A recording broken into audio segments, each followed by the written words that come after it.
Welcome to Wine and Wingspan, a weekly podcast where your new book besties, Jess and Jo, review their favorite and least favorite reads over a bottle of the good stuff.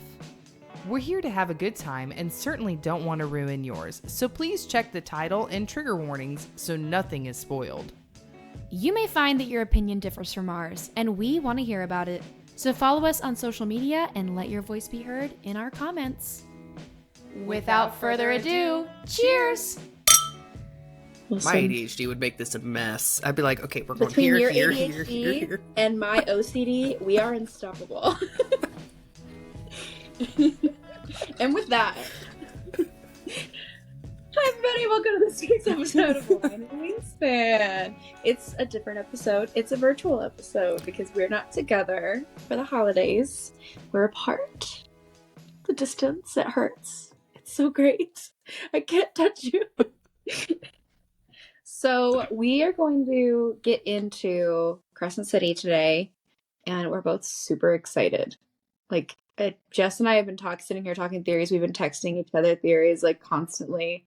The reread 7 is a.m. so, Did you literally, see? the reread is so real right now. Like, I haven't read these books since 2022 were when I read the first Yeah. First I think one I and the did second the one. second book a year ago now. Yeah. Something So like that. you forget all the little details that you miss when you read them. So the next Mhm. four episodes are going to be Crescent City recap episodes, and then there's going to be another episode where we're going to talk about our theories, some Massiverse stuff, and then we'll talk about what we got right and what we got wrong after the book comes out on January 30th. But I know a lot of people are doing the Crescent City reread to prepare for CC3, and so we thought we would just join in because we know it's mad confusing. Everybody talks about how confusing these books are. So There's hopefully so we're able much to... stuff. Yeah, so much. And not everybody has time to reread like 1,800 pages of like in-depth literature. So we thought we will do the hard work for you and present all the important info to you guys. We're also making some study guides that we're going to release on social media. So if you follow us, if you don't follow us, make sure you're following us on TikTok and Instagram. The link will be in our bio. The day that these episodes go out, I'll add more and more information talking about the world, the lore, all of the religion and political and like the physical maps and all that stuff. All of that review, we're going to put in some master documents so that it makes it easy for you guys to, if you've forgotten something as you're rereading CC3, as you're rereading the first two books and reading CC3, hopefully these guides can help you to keep everything in order. And tie into the other Massiverse stuff if you're like us and you've read 20 All of books it. now. It's a lot to keep straight because sometimes I'll be reading something in these books and I'm like, wait, isn't that blah, blah, blah? Oh, no, that's from Throne of Glass or whatever. So hopefully Yeah, you find that it helpful. gets a little confusing. I forget where I read certain things sometimes, and I'm like, wait a minute. What books they were in and like who even... Like Who said Zara? it? Yeah. Who's So dead? Who's hopefully- alive? Yeah, I don't know. So hopefully you guys find those resources helpful. I know, like for me, the series is very near and dear to my heart. It is my favorite SJM series. I know it's not everyone's favorite because it is confusing, so I hope that we are able to aid you guys in your Crescent City journey. If you have not read Crescent City 1 and 2, I would avoid the next few weeks. Yes. If there's going to be spoilers, and I don't know if we may accidentally drop things from CC2 and CC1 and vice versa because It's going to overlap. It's going to overlap. But these should be Massiverse friendly. If you haven't read Throne of Glass or ACOTAR, the next 4 episodes are going to focus really intensely just on Crescent City. There may be a few things here and there, but we will warn you before we say it. And then our big Massiverse episode, if you haven't read the entire series, when we get there, you're probably going to want to skip that one if you haven't finished Throne of Glass especially. I would not listen to that, but just based on the theories that Jess and I have been talking about, because a lot of it actually has to do with Throne of Glass. So At least we hope so. At least we hope so. Please, Unless we're wrong. Aylin, come back. She did say, Sarah posted something where it's like, if you haven't read everything, don't read CC3. And I was like, no. I know. I'm like, because originally she had said that this would be a series, that all of her series would be completely independent and that you wouldn't have to read ACOTAR to understand Crescent City and vice versa. But then Homegirl said, never mind. Actually, I take back what I said. And I don't blame her, because a lot of people, I think, dove into the first 3 chapters. A lot of people say the first 100 pages. I honestly think it's the first 3 chapters of Crescent City lose a lot of people. Because it is so different. And if you are a huge fantasy reader, it's gonna feel weird. It's like putting on like a weird, like, oh, like it's like a different skin, because you're like, oh, they have cell phones. Like, I don't know how I feel about that. Like, she has like a job. Ew. Like, I think people get freaked out by it a little bit at first. But then I think she does such a good job at blending the modern world and the fantasy world. It is so flawless. Yeah. It's so good. And the world building really intimidates people. And here's my hot take. Okay? Here's my hot take. Is that I think that as a community, a few loud voices that Crescent City is a really difficult read, that it's a bad book, that the world building is too dense and too confusing, I think have made people intimidated by the book, and then they go into the book with a mindset of, this book's going to be hard to read, I'm not going to enjoy it, I'm only reading it because I want more ACOTAR. And so I think that the like general community, their attitude towards the books isn't awesome. But then the people that I've actually talked to that are reading it, because a lot of people are reading it right now for the first time and sending me DMs and Snapchats of all their updates. Please do. I love it. But all the people that I am talking to are like, how do people not love these books? This is her best work. And I'm like, I know. I know it is. But people just don't. I don't know why they don't give it a chance. And you should give it a chance and keep a very open mind. Don't go into these books before the non-CC people leave the pod. Do not go into these books thinking that they are going to suck. Or they will suck. Because you're going to think it sucks the whole time. But I went into it not even before I even knew what book talk was. So I didn't have any outside opinions. And I was like, holy crap, this is the best fantasy series I've ever read. This is amazing. This is like everything I've ever wanted. It feels like this could happen to me. And that's what I love about it. That I think a lot of people miss is she has a phone like you. She's exactly like you. What more could you want? She's literally half human. She's like, she is you.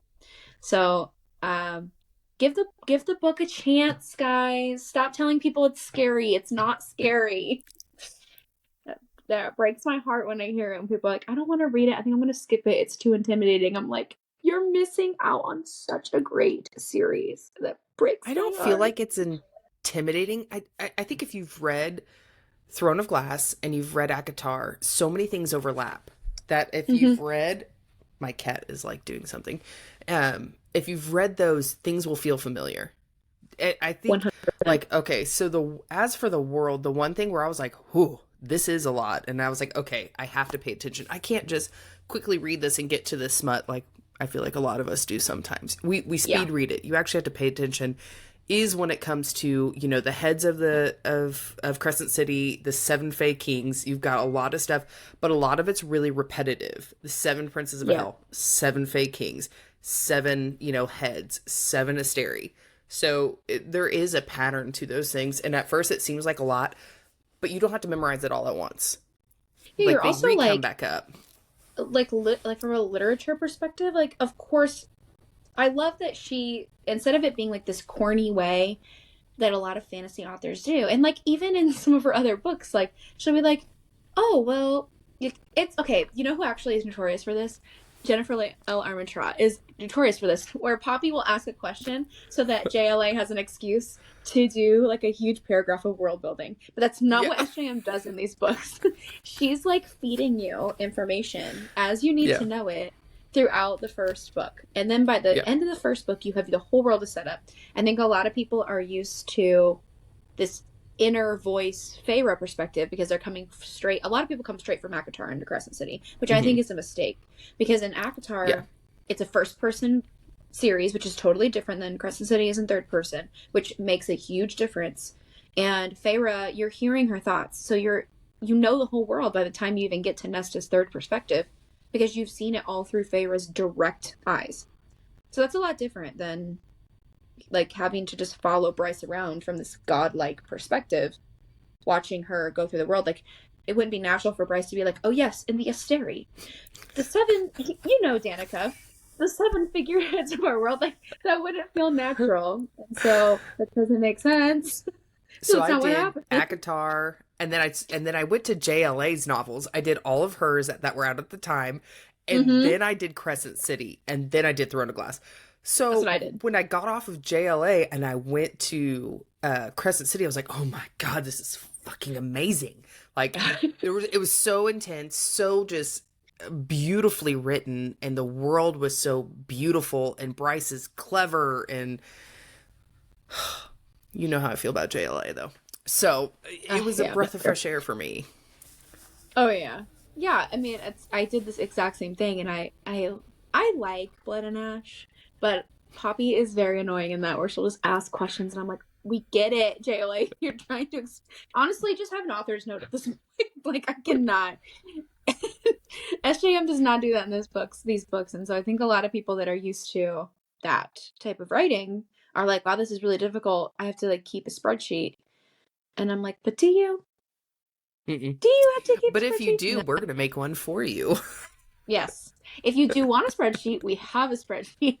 But honestly, I think a lot of it is just like, you know what Bryce knows, which is virtually nothing. So it's like, but that's like Aelin. Yeah, Aelin she knows, does up with everything. Like, so everything's a she, surprise. like, picks That's stuff what's so up. great. Yeah. No, people just want to, I think a lot of people get off of ACOTAR or Throne of Glass for that matter. And by the end, you know everything. Now you have to go from knowing everything to knowing nothing again. But you already know a little bit because you've been in the other series. So you're like, come on. So it can be frustrating, and I get that. But to those listening, stop telling people that Crescent City is boring. Stop telling them that it's a hard read. It is more difficult and more advanced of a read than her other series for sure. I would never start someone in SJM in Crescent City. Oh, no. But it is, in my opinion, her magnum opus. It's her best writing. It is her best storytelling. It is her best characters. No shade to the other series, but she learned so much in writing Tog and writing ACOTAR, the ACOTAR so far, and she applied all of it into Crescent City and created a masterpiece. And so, as we review this, we're going to go through some arcs. So Bryce is my soulmate. I love Bryce so much. And one thing I love about her that is different than Feyre and different than Aelin and some of the frustrating things that people struggle with those characters is that they don't really complete a hero's journey. And so sometimes their stories can feel like, that's it? Like, oh, I didn't like quite get the payoff I wanted. Or there are moments in their story that were lacking. Bryce completes the perfect hero's journey, and it's so satisfying. That's why her story so far is so satisfying. And Crescent City 1, in my opinion, is Bryce's full hero's journey from zero to hero. Like, truly her Hercules moment is Crescent City 1. And so I thought it would be cool if we dived into Crescent City 1 through Bryce's arc. And Crescent City 2, I actually don't think is Bryce's hero moment. I think it's a different character who is very much beloved by those who have read Crescent City. A certain Crown Prince of the Belbar Bay. Ruin Danon. And that's kind of his hero's journey in CC2. But I thought for this first book, we could talk through the story through the lens of the hero's journey, because I think it sets up everything in CC3 perfectly, because we have a hero and Bryce, and then in one place, and a hero in another place in Rune, a prince and a princess that I think kind of go hand in hand. So for the first arc, Bryce has to cross her threshold from nobody who wants nothing to do with any of this to someone who is embarking on their hero's journey. So let's talk a little bit about the world before we get into all of that of Lunathion, aka Crescent City. So, Do I have right. notes for you? Yeah, So we've got so much. I've got a breakdown of the rulers of what we know so far between book 1 and book 2, though. So this is that. So we know that the heads of Crescent City is Micah in book 1. We won't talk about book 2. The Autumn King, the Prime of the Wolves, who, okay, so I should back up. Micah, who's the head of the CBD, which is the Central Business District. And then Governor. the Autumn King is Five Roses, or Fyro, as they call it. The Prime of the Wolves, who's over Moonwood. The Underking, which is the Bone Quarter / Sleeping City. The Viper Queen, which is over the Meat Market. The Oracle, the Old Square. And the River Queen, who is the Blue Court beneath the Istros River. And then the Seven Fey Kings of Midgard. All we know is the Autumn King over Crescent City, and then the Stag King, which is Avalon. Is it Avalon or Valen? Avalon. I think it's Avalon. I was like, there's no O. What am I talking about? I'm listening to the audiobook for the first time. And it's weird because I'm like, what? I don't know how to pronounce anything and when I'm reading. The what in the who? You're like, what are these places? And then the Seven Princes of Hell. All we know that the Hollow is the first prince. The Trench is the second. The Canyon is the third. Thanatos is the Prince of the Ravine. Adis is the Chasm. The sixth Prince of Hell is the Abyss. And then the Star Eater is the Prince of the Pit, which I feel like he's going to be very important. I have theories about him. We'll get into that in another episode. And then the Asteri, we have, I'm going to butcher every single one of these names. Hesperus is the Evening Star. Polaris is the North Star. I'm college educated, I swear. Osphorus? Eosphoros. Yeah, I feel like that's Eosporus. I'm like, as soon as I want to make that word come out of my mouth, I'm like, oh. Octartus, Ustris, Sirius, the Wolf Star, and Regulus, the Bright Hand. Shout out to Harry Potter. Sirius is the only Asteri that is deceased, and I didn't catch this on my first couple rereads, but they are female. So that is also something to keep in mind, because I think a lot of people would associate, because of Harry Potter, Sirius with a male, but Sirius is actually a woman, their fallen sister. Interesting that it's the Wolf Star, considering Danica. Weird, right?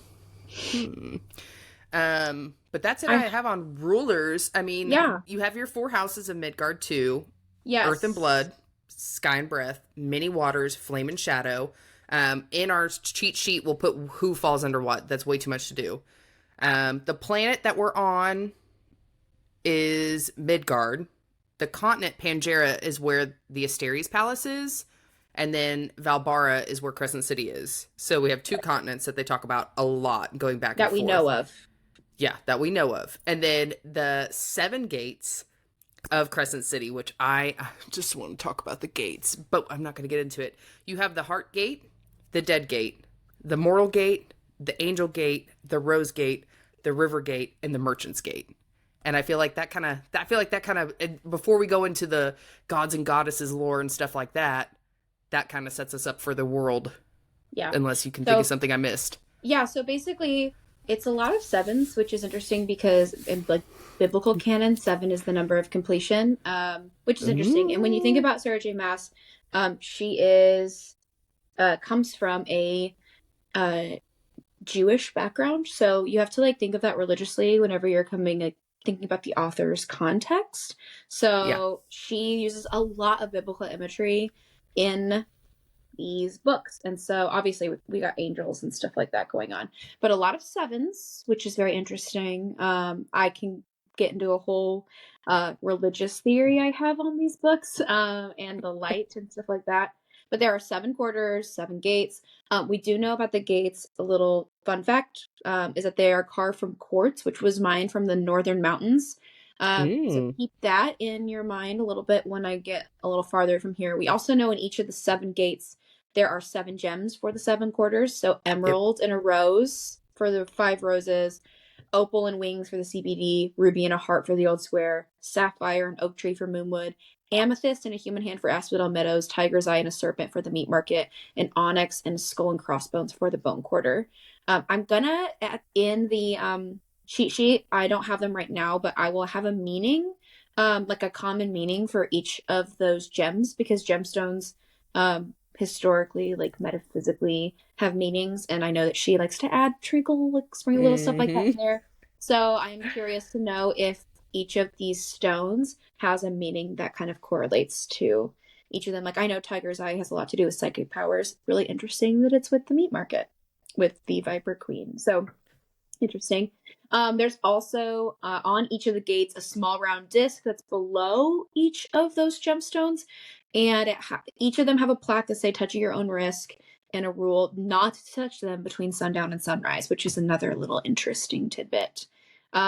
Each of them has a plaque that says the power shall always belong to those who give their lives to the city. So every single one of them has that. So yeah, those are the gates. So we got a lot of sevens. We've got a lot of, 7 Fae Kings, 7 gates, 7 districts, 7 Steri. Lots of sevens. Lots of sevens going on. 7 High Lords, but we'll talk about that another time. So weird. Is it? So another thing that I know really trips up people, like Jess already mentioned with the houses, is what are veneer? What are Asteri? What is the difference? What's the triari? So veneer just means supernatural beings. That's all it means. A lot of people get really tripped up on that because like every supernatural being in ACOTAR or whatever is called, they're just Fae. Not so here, because there are things besides Fae, kind of like Throne of Glass, or what pretty much everything in ACOTAR is just classified as lower Fae if you're not a high Fae. So instead, in Crescent City, there's the Vanir, which is any supernatural being split into those 4 houses we mentioned, and then there's the humans and the Asteri. The Triari are not a class of beings. I think that's a big confusion. That is just a subsection of angels that are like kind of like a CIA type of situation. Yeah, because you have like Micah's Terrari and then Sandriel's Terrari. It's just like a group. Yeah, CIA. That's the best way. Yeah, that makes sense. Yeah, it's like your CIA or your FBI. Like they're kind of like departments, because the Ox, this is another confusion. The Ox, each of like these governors, each of these like, or they're called the, I have it written down. They are called the Imperial Senate. Each of the people in the Imperial Senate kind of have their own little police force going on. So you have like Rune Danan, who is kind of heading up the police force for like the Fae and the Ox. And then you have Danica, who also has her own little pack that is in the Ox. And you have all of these different subsets of veneer, of different species of veneer that kind of have their own police force going on. And then you have the Triari and the 53rd, which are legions of angels that are kind of like, if Rune Danan and the Ox are cops, like your regular, highway patrol type guys, then you've got your Triari, which are like your FBI, CIA. They're more like specialized detectives. So like Rune Danan is investigating stuff, but him and Danica are kind of like breaking up bar fights and like keeping thieves off the street. They're not really and investigating. That kind of stuff. No. Which if you think about it, we're just going to relate this back to government, is like they want them to be, even though they're all really powerful, Danica's obviously very powerful. Yes. They want them to be busy doing that dumb stuff so they're not focused on those big things that the Terrari does, and if you notice in the Terrari, there's either Sandriel's Terrari is full of kind of some fucked up people that don't give a shit, rather than Micah's is people who are slaves that have to do it. You can't question orders, or you're just like, I don't give a shit, I'm going to kill everybody. So they don't have people who they might be able to think for themselves, but they're either slaves and they're not allowed to do anything, or they don't care. They just want to be able to murder people. Right. They're psychopaths, So that's another interesting tidbit versus people on the Ox or Auxiliary. They have minds, they care, they're normal people, Yeah. Like normal veneer. Danica and Rune are doing things for the right reasons. I mean, like, Rune's a prince. He doesn't have to be like out there like working the streets like that. That's not like his.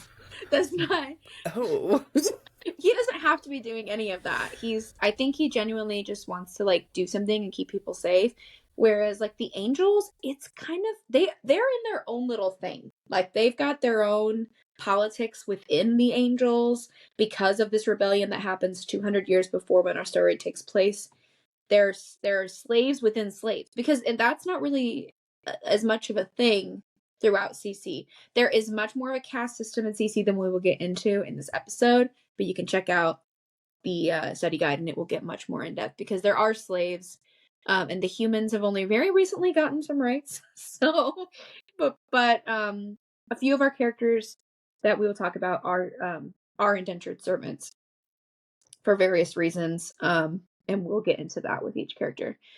So the Vanir come to Lunathion through the Northern Rift. I told you to remember the Northern Mountains thing about the quartz for the gates.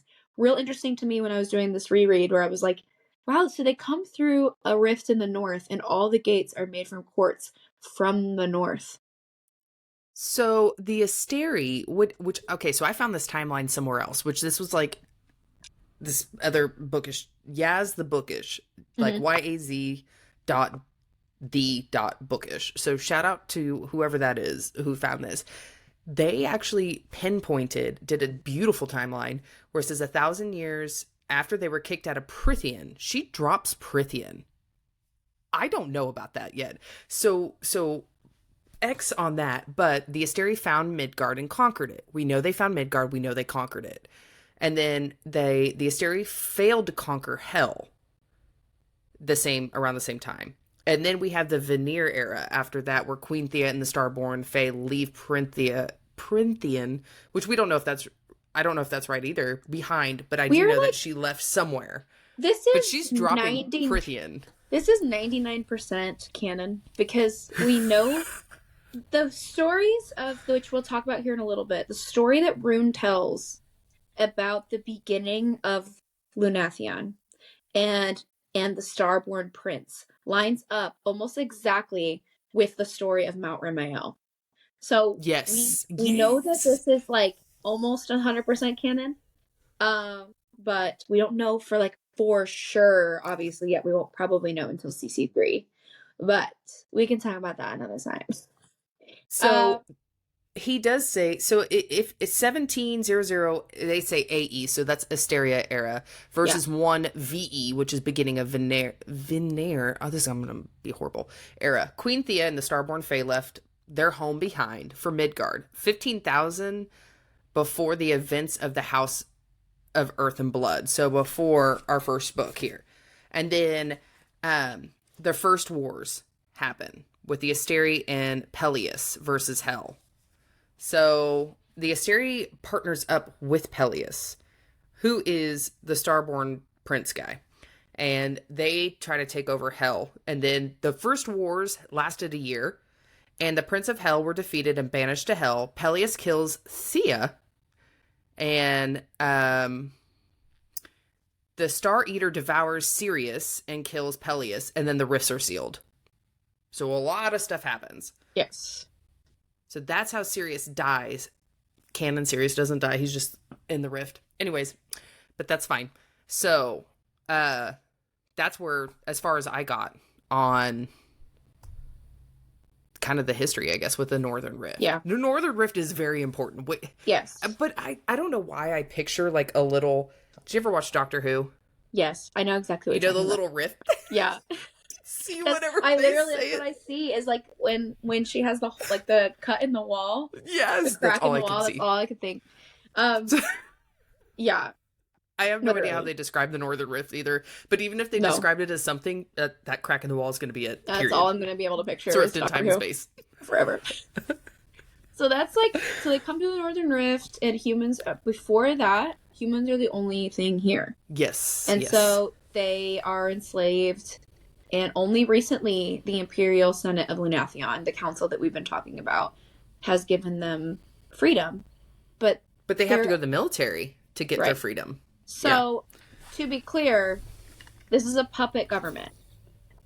They are not legitimate in any way. So they are giving people freedom and doing all this stuff.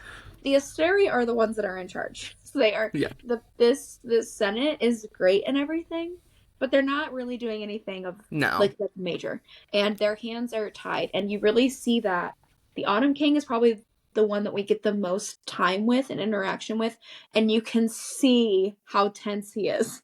Like, he is constantly walking a very fine line because he's not that powerful. He is, but he's not really. Yeah. The Asteri are really the ones pulling the strings. We Oh, okay. So yeah, that's a lot about the government. We can get into some of the religion. A lot of the religion of Crescent City is unknown at this point. We know the names of 5 deities so far, and very little about most of them except Luna, who is the main focus of the first book as far as deities go. Luna is a goddess of the moon. Luna's temple is where the horn, which is like they call Luna's horn, which was the device that we used to open the Northern Rift. That's where it's kept, and it's the first thing. This is what an interesting fun fact. It was the first thing that they built in the city when they founded Lunathion. So that's always interesting when it's like we didn't build houses and farms and government buildings. The first thing we did was built a temple for this horn to go in. So they did keep calling it a weapon in the beginning of the book. That was something yes. we know what it is later because we've read both of them already, but they kept calling it a weapon. I'm like, you guys are liars. Yeah. So that was wielded by Peleus in the first wars. And it says that Peleus's powers were woven into the horn itself, and the Fae forged it in their homeworld. So it's from, if the Northern Rift goes to Prythian, it's from Prythian. Yeah, which would make sense because we have a lot of other creation devices like the cauldron that are forged. The Dread Trove is forged in Prythian, so it wouldn't be like out of the question for something like the horn. Like the horn could be another Dread Trove item created by the cauldron. And so we know that also I find it interesting that Luna is a goddess of the moon, and the horn is associated with this goddess of the moon. And if it originates from Mount Ramael, considering that's in the Night Court, I just thought that was an interesting little tie-in. The other gods and goddesses that we know about is Chthona, goddess of earth and the underworld. She is most heavily associated with the House of Earth and Blood. Solace, which is the god of light. Ogenes, which is the goddess of the ocean, and Erd, which is the one we know the littlest about. We know that she's a goddess. That's pretty much it. But based on the meaning of her name, in like actual like our languages, she could be one of the 3 fates, which would be interesting. We see a lot of 3s in the SJM universe, with like 3-faced goddesses, and there are 3 fates in Greek mythology. And I've noticed a lot with Crescent City. There's a lot of Greek mythos and Greek vibes in CC, so I don't think it's too far off to think that Erd could be the Fates. And that's kind of a wrap up of all that we know about religion in Crescent City. There's not a ton, unless I'm. So they do. Speaking of the Fates in Erd, from the book it says from a time when Erd was not a goddess but a force, and so that's kind of interesting. Erd evolved into being worshipped like a goddess. Right. But it says here, plain as day, Erd did not start out as goddess. Goddess is just what society today gives her. Yes. And we know that a mother to all, a secret language of the universe, she was vast of life. The Fae worshipped her then. I have a theory that Erd may be the mother or something like the mother. Goddess Fate mother. Yeah. And I think that like the people of CC are obviously very superstitious. Like the very beginning of the book is people lining up to make wishes into the gates. And so there's a lot of like superstition with fate and making like wishing on a star and all that kind of stuff. Yeah. So okay. So that is a wrap up of like the general world building from Crescent City 1. The government, the religion, the layout. Again, all of this is going to be in that document. So as we're talking through this, as you're reading the books, rereading and then reading CC3, we've laid all that out for you in a very pretty organized way and searchable document. So if you're confused, you can search stuff up. But we'll get into the first bit of Bryce's adventure, which is her call to adventure. We start by meeting I don't Danica. want to talk about it. I know. It's so hard. I like fell in love with her and then I lose I her again. I'm like, know. God damn it. We start with meeting Danica and Bryce at Griffin Antiquities, which is where Bryce goes to work every day. It's like kind of like a underground library below and above, kind of like an art gallery situation. They sell like special items, and it's got like kind of a art museum vibe to me, but with like a secret library underneath full of like text that nobody can know about. We've got Jessica, who is the owner of Griffin Antiquities. We don't really see her, we just hear from her a lot, and she is a very interesting character. We will talk about her towards the end of CC1 because she's got some interesting stuff in her place. One of those things is a fire sprite named Lahaba, who is one of the first characters we meet. I love Lahaba so much. That pain. Lahaba is so silly, so sassy, so flirty, and she is the guardian of the library downstairs. And then we have a chimera named Syrinx who is running around. He's like a little pug lion thing. And he's supposed to be guarding the place, and he's not doing a very good job of it. And Danica shows up covered in, if you've read Throne of Glass, a terrible smelling oily substance. Bombastic side-eye. Interesting. So she shows up, she doesn't go home. She doesn't go home. She goes to Bryce's workplace to take a shower. Leaves the sword. Leaves the jacket. Sword, leaves her jacket. I think Interesting. she knew. I think she knew. Yeah, I don't know. She knows what comes next. There is no way she doesn't. Like, she knows. Yeah. But why not go home? I'll never understand it. Because she knew she could hide her stuff there, and she knew her mom, Sabine, was going to want all that shit. Well, also, the hard drive is in the jacket. She knew it had to be that the Griffin Antiquities was the safest place to store something, because no one's going to fuck with Jezebel. She's going to turn him into a turtle. Like, and no everything is like warded to the max. We know Jezebel is like a defected witch, so she's got lots and lots of magic and like a 2-foot thick iron door. So it's like Hunt couldn't even get in on a good day. No, nobody can get in. And even Bryce is warded. Her Arcasian amulet that she wears is essentially a ward. It's giving Eye of Elena vibes, but it's very interesting. She shows up all stinky and nasty. I honestly think Jezebel's going to end up being Severus State situation. I completely agree. Always. Always.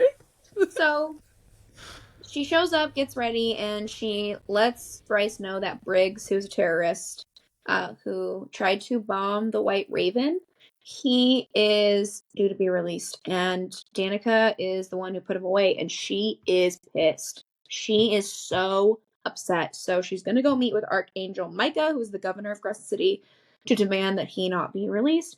And Bryce is also very angry about this. Like, they are like, you've got to be kidding me. This is like a slap in the face. And Bryce is half human. And because Briggs is a human who led a terrorist, situation against the Veneer because humans want rights, which, like, can't blame them. But probably not the best way to go about it, bombing a nightclub. But yeah, so they're mad about it, and they end up going their separate ways. Danica and Bryce head towards the old square, and they make a wish at the gate, and Bryce heads off to go and try to find Luna's horn because Jessica has taken an interest in finding the horn first and has tasked Bryce with finding this horn before anybody else does. And it recently went missing, which is weird. How did it go missing? So basically everybody's after this horn. Everybody's looking for it, and everybody wants to be the one to find it first. So that's Bryce's mission, and Danica goes and meets with Micah. Both of their quests lead nowhere. So Danica's not successful in barring Briggs's release, and Bryce is not successful in finding the horn because obviously she's just some girl. She's not going to find it. So she's just some lady. Plot twist. Yeah. So that's another thing in this universe that we haven't touched on yet is in order to access their full powers, Fae have to make the drop. And Bryce and Danica have not made the drop yet. They've agreed that they're going to make the drop together when they're 27. Neither of them have made it yet. And so they do not have access to their full power. And Bryce is like, it doesn't even matter because when I make the drop, I'm going to have like some party tricks. Like it's not going to be anything crazy. I'm only half Fae. But Well, Danica's going to have a bunch of powers. I think Bryce knows she's powerful. Yeah, but she's like, But she says, because I just re-listened to this part for a couple other things, but she's like, I'm probably going to have some like cute little things. She's like, Danica is going to be crazy powerful when she makes this drop. But she's like, I want to make it to 27 and then we're going to do it together and then it'll be great. Speaking of the drop, first light and second light, probably need to go over that too. Yeah, I think we should get into that. Do we get into it later? Yeah, when we get to the gates in the Bone Quarter. So with the drop though, the transition into like basically immortality too, which is not like I am immortal, nothing can ever hurt me, but you have to try really hard to die. You know, you have to do some really dumb, something dumb. Impossible to kill. Yeah. So, and then Bryce also doesn't know if she's going to get that immortality, how long she will live because she is half human. You know, she's like, well, if I get, a couple 100 years, great, but she doesn't know what her immortality is going to be. She's like, I'll live 100 or 1,000 as long as I've got Danica. I'm Gucci. Like I do not care. Yeah. A couple things they did talk about the drop. When they talk about people's power with the drop, the only person they talk about drop power is the Autumn King. Is how he is like the baseline now. He's like the most powerful dropped person. So I feel like that's important to remember. So Danica, they all knew that Danica was going to surpass him though. They were like, dude, she's going to be the only one who's going to be able to blow him out of the water when it comes to power. Which seems like everybody knowing she's going to be powerful might be a motive for murder. So, that being said, so back at the apartment. Yeah. So Bryce goes back to her crappy apartment with Danica, and she meets up with the Pack of Devils, and a lot of them, like, she's like 5 other members you don't really get to know. But you do get to meet Connor. Connor has been pining after Bryce for years and, like, being like, come on, like, give me a chance. And Bryce has always been like, no. And so she's been dating this loser named Reed, who is a human who is, like, it's kind of like a society where if you have a lot of money, your, like, supernatural status doesn't really matter. And that's kind of Reed. Like, he's a human, but he's super, super, super, super, super rich. What's the company he owns? I can't remember. I think it has something to do with weapons. So, I could be wrong. This is going to bother me. Because I know it's important later. God, it's so weird looking at the pages after...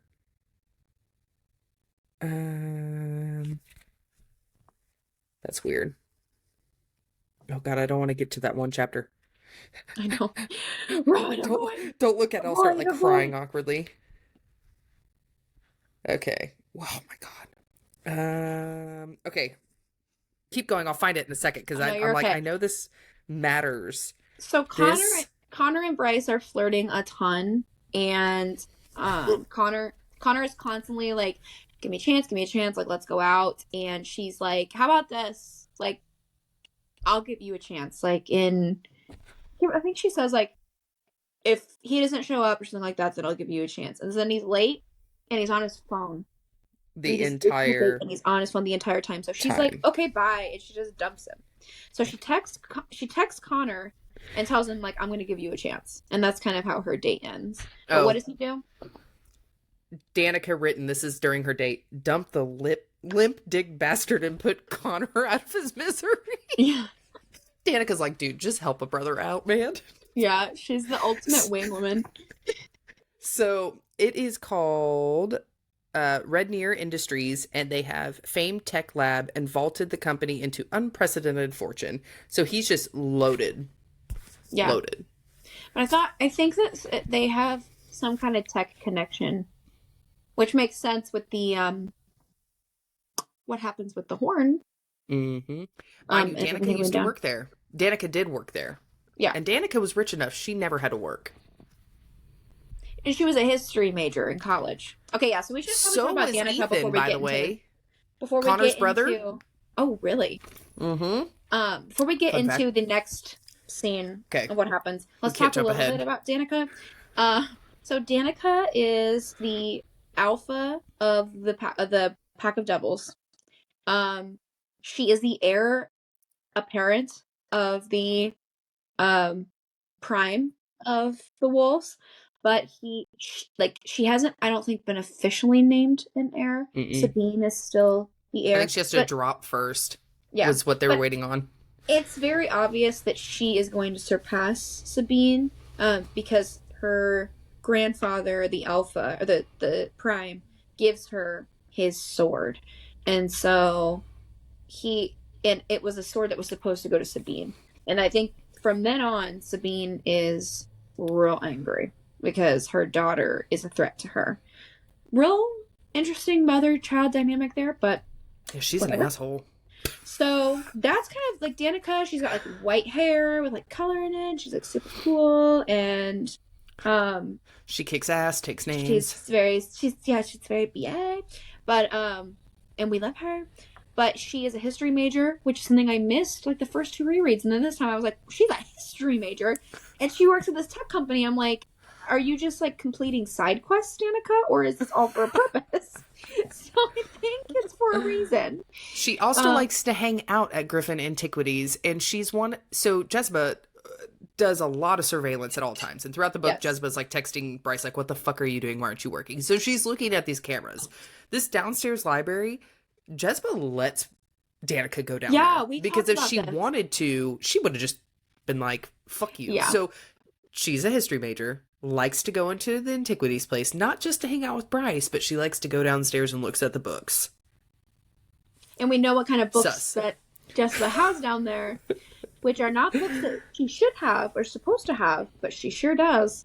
Mm-hmm. And so I think that is where Danica learns some things that she probably shouldn't know. And that information becomes dangerous. And that is what leads us into the next part, which is the worst. Chapter 5. So after she dumped Reed... Do you remember your original reaction when you first read this? Because I do. I literally was like just mouth agape. Just...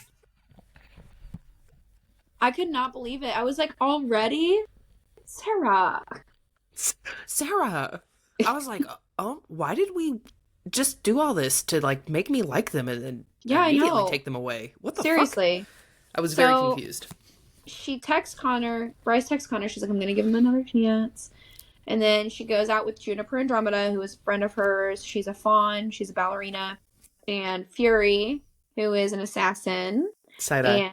And they go to the club, and they are drunk. And they do some drugs, and she is messed up. But she's not answering Bryce. Danica is not answering Bryce's texts. And speaking of drugs, we are introduced at this point to synth. Yes. But it's like meth on steroids, basically. It's like the hardest drugs. And she doesn't do it. So that was something that our first introduction to that drug. Yes. Which becomes very important later in the story. And Bryce is worried that Danica... Bryce, I don't know if you can see that, but it was giving me a thumbs up. It shows up randomly. Bryce is leaving the club. She's been there for a long time. She's been dancing. She didn't do the synth, but she did other things. And she is very crossfaded. Like, she's not okay. And she is stumbling home. And she's like, Danica's not answering. I feel like something is wrong. Like, I need to get home. And her door is bashed in. And she walks in, and what she walks into is like a horrifying crime scene. And the entire pack of devils and Danica have been killed. And like, they're not just killed, destroyed. Like, mangled. Truly mangled. And I cannot emphasize to you how early this happens in the book. This is chapter 5. So, and like chapter 1, Bryce is talking about like crucifixions in the town square. So like, she's kind of like used to horror. Like, she's used to seeing it and smelling it and experiencing things that are very gruesome. This is so gruesome that she is shell-shocked.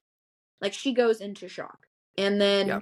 And it's on her body because she's walking through the house and she's stumbling and touching things. And I think she's barefoot. Keep upright. Yes. So she's literally covered in this. And then she sees the demon. And she fights off this demon off of an angel that the demon has attacked. And she keeps the angel alive until help arrives. But in the fight, the demon swipes her, gouges her leg, and then it makes her run for it. It's interesting that it gouges her leg and then just doesn't kill her. Like, right then and there. Yeah. It touches her, and then it's like, ouch, and then it pieces out. Something to think about. So, that traumatizing experience happens to Bryce. And everyone sits there and reads it and is dumbfounded that she did that. Like, you think going into it, especially if you read it now for the first time, I can imagine if you see cosplayers and like people talking about it, you're like, Danica is like in the whole book. Nay. It's like Aelin. It's like, who is this character? Yeah. Like, it's character confusion. Like, wait, so where is Danica? Like, she dies 5 chapters in, so where's she going to be? That was my thought. I was like, so wait, she's just gone? She's just gone forever? I'm like, So, after this, we have a big time jump, and that's kind of wraps up her call to adventure and her refusal of the call. So she's called to by Jessica to find the horn, and she kind of shirks off her responsibility and just goes on this date and then goes and gets drunk, because that's really Bryce's priority. That's what she does, at this point in her life. She has refused her crown. She has refused this call. She doesn't really care about doing the stuff that she's like, whatever, Danica, have fun with all that. She doesn't want to have a relationship with Rune. All these are things that she says in the beginning of the book. She just wants to be normal and party and have the limelight off of her, and she just wants to go crazy, and that is her goal in life. She, at this point, she knows, like we said earlier, she knows the power that she has, and she does not care to use it for what the potential that she knows she has. Because before all this happens, some stuff happens between Bryce and Danica we'll get into in part 2 of this.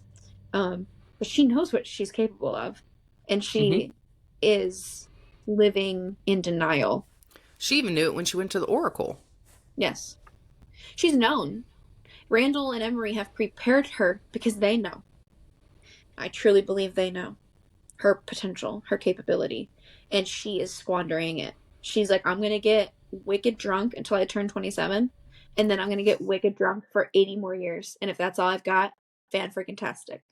So they do say... the price of Danica's life.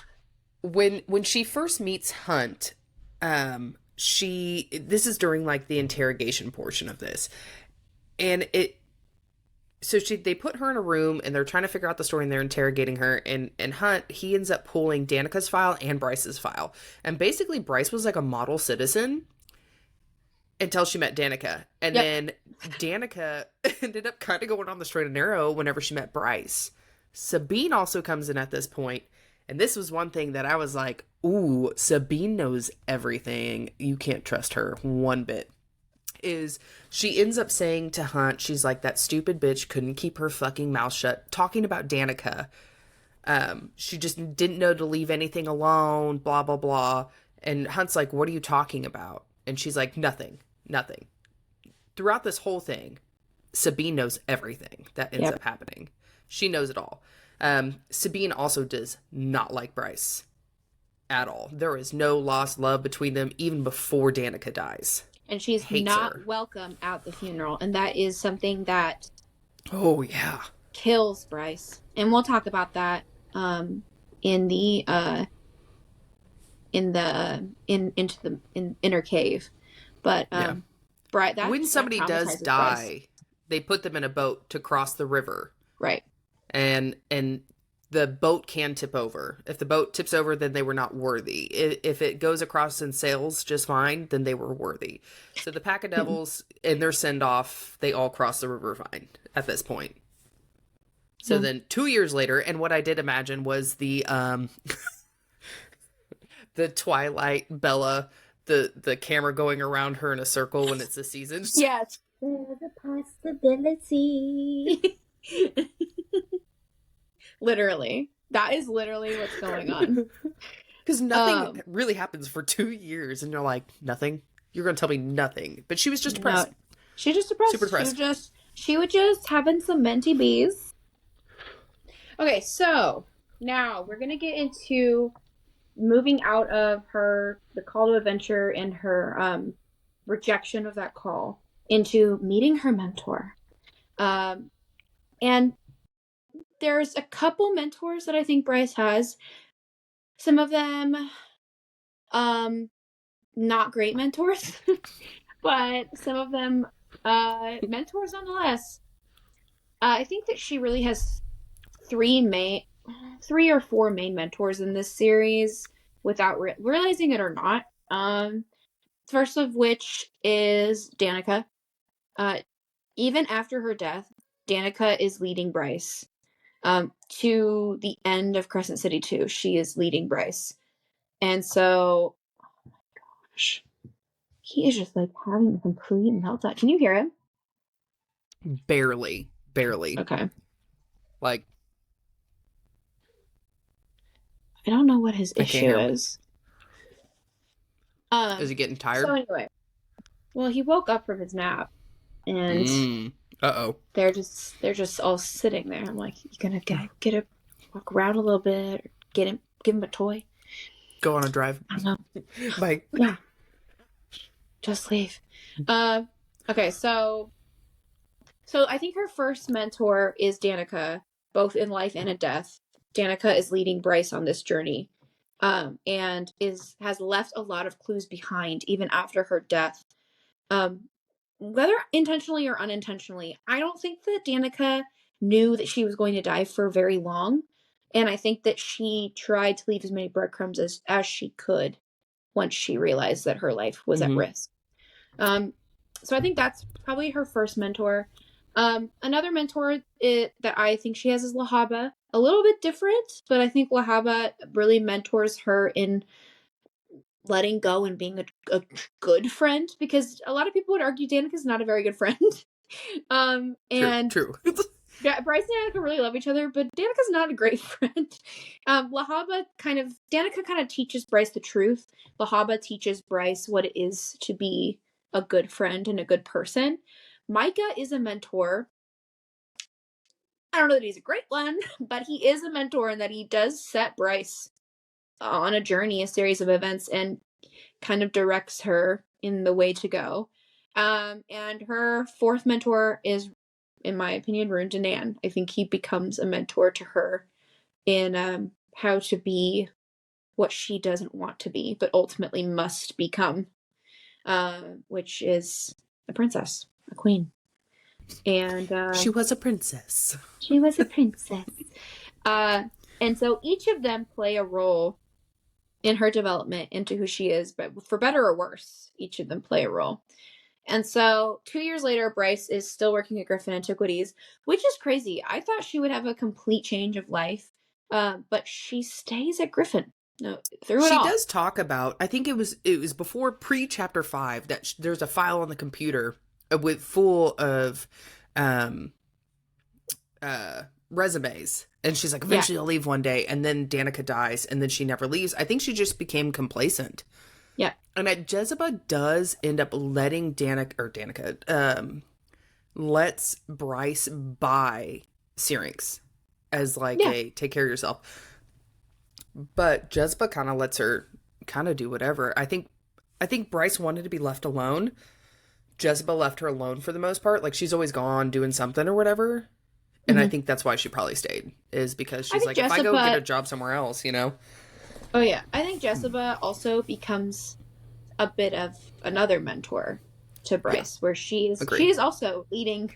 I think she's leading Bryce the entire time towards something greater. And I think that her and Danica are in cahoots for sure. I think book 2, so- she's really a mentor more than book 1. Yes. So she trusts Bryce with a lot. She trusts Bryce to meet up with Maximus Tertian, who is a 200-year-old vampire, at the White Raven, and she sells him an artifact. So later, she returns to the shop, and Hunt and Isaiah show up. Hunt, Athalar, and Isaiah, who are members of the 54th Legion, which is Micah, the Archangel and Governor of Lunathion, his Triari. Isn't that the 33rd? Is it not 33rd. the 33rd? No, I'm wrong. The 33rd. Okay. You're thinking 45th. Yeah, I'm thinking 45th. Yeah. So they visit Bryce at the shop and tell her that Tertian was killed literally right after his meeting with her. So, no love lost. Tertian was a piece of shit. No. but this is the second murder that is connected to Bryce, almost 2 years apart. And dies in the same way. The injuries match exactly, which suggests that Danica's murderer is still on the streets, because a lot of people think that Briggs murdered Danica whenever he was let out. The demon. And so he's immediately back in prison. And that is important later. So Micah arrives to the shop and asks her to help find the culprit, because she's the only link between these murders. And so he needs for this to be on the hush-hush, because Archangel Sandriel is coming to the summit. So the summit, which is like a meeting of all these like world leaders, is going to happen next month. And it is like a huge Valbara government meeting. And it only happens once every like 10 years. So it's super important. And Micah, who's the governor of this region, he's like, I need this to be under control, because we cannot have this killer on the loose with all these super important people here, and I can't look like an idiot who can't even get one killer. So I need you to go out and find this guy. You are the only connection, so it has to be something with you. So Hunt Athalar, to pause just real quick, was Sandriel. Hunt Athalar was owned by Sandriel when he first became imprisoned. He was owned by her. Now his lover was Sandriel's twin sister. They wear the same face. So, so very different people, though. Yeah, very different people. So Shahar's rebellion and the Battle of Mount Hermon.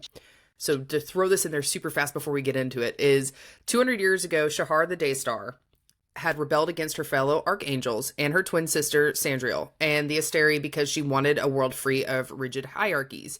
Shahar was killed in the Battle of Mount Hermon, and her rebellion failed. Her 18th elite legion and 3,000 warriors were enslaved by the archangels, including her general/lover, Hunt Athalar. What the fuck was I trying to say?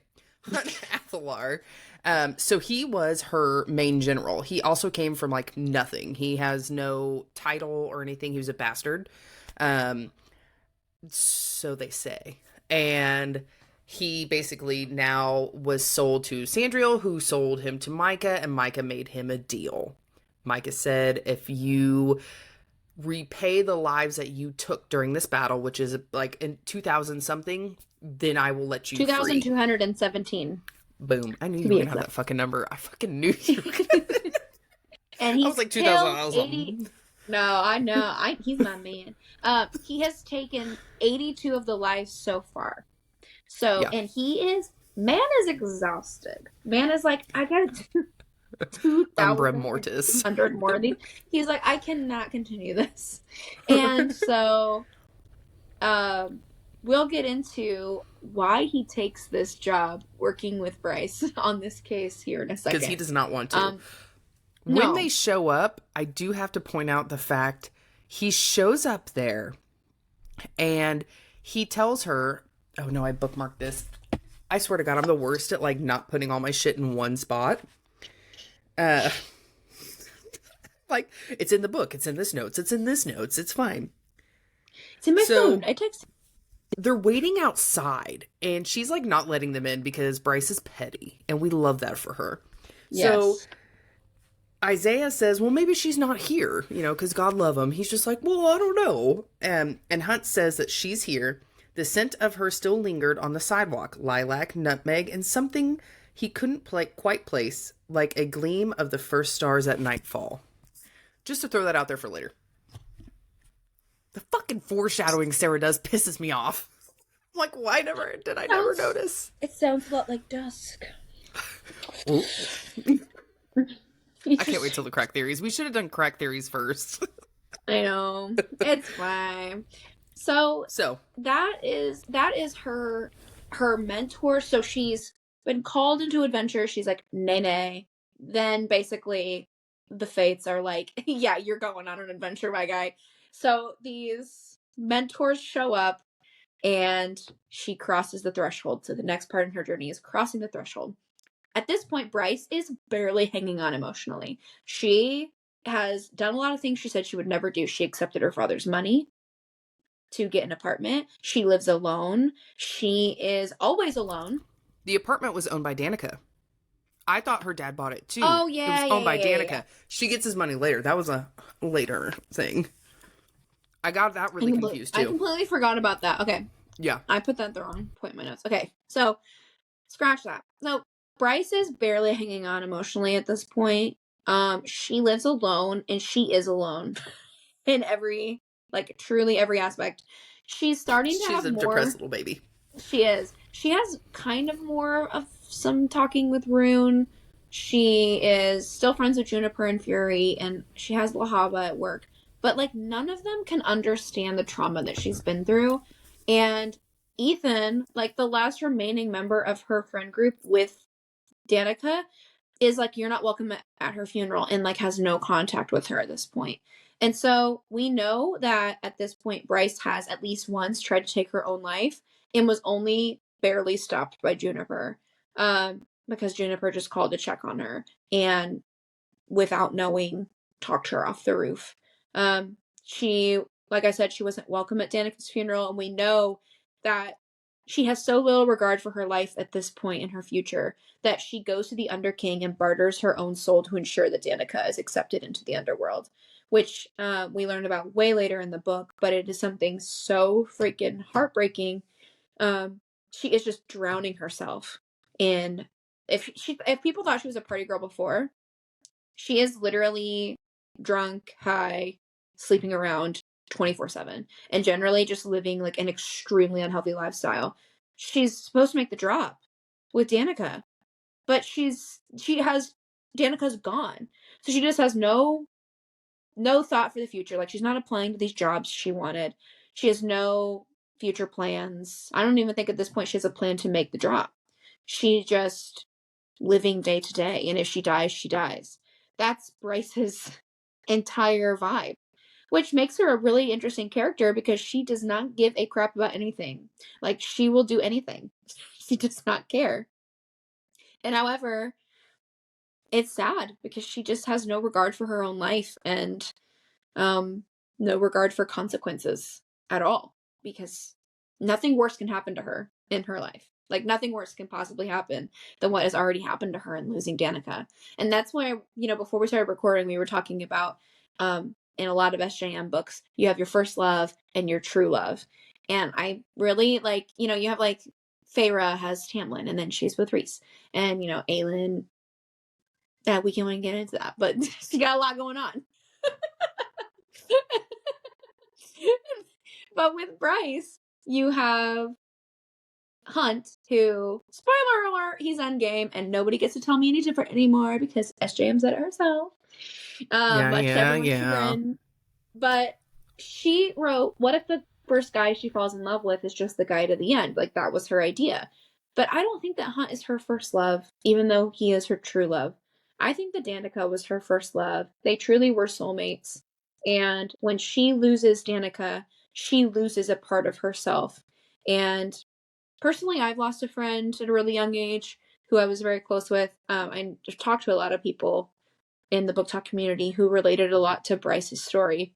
And there is nothing like it. And so when she's approached about the investigation, she doesn't want to be involved in this. Like, this is extremely traumatizing for her. But she has no choice. And so she can no longer resist this call to adventure. So she's forced through the threshold and into becoming a hero. But Bryce is a reluctant hero. She does not want to be the hero. She does not want the spotlight. She's a party girl. She's not an attention whore. She's not out here looking for people to look at her. She hates the paparazzi stuff. She just wants to feel something at this point.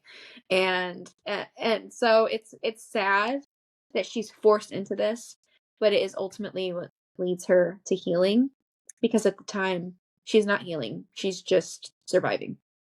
Yeah, I think the only reason why she does do it, even though that Micah requested her to do it, I think she would have still told Micah to fuck off if it wasn't finding Danica's true killer. Because this entire time, there was a sense of the book is closed because they had Philip Briggs in jail.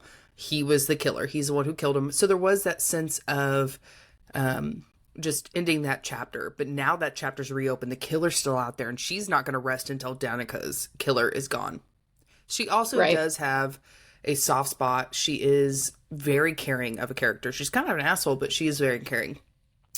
Throughout her journey, she, as more people are dying, she's like, I don't want these people to die. It's because I'm not doing enough, She doesn't want anyone else to suffer the way that she suffered and Danica and the Pack of Devils suffer.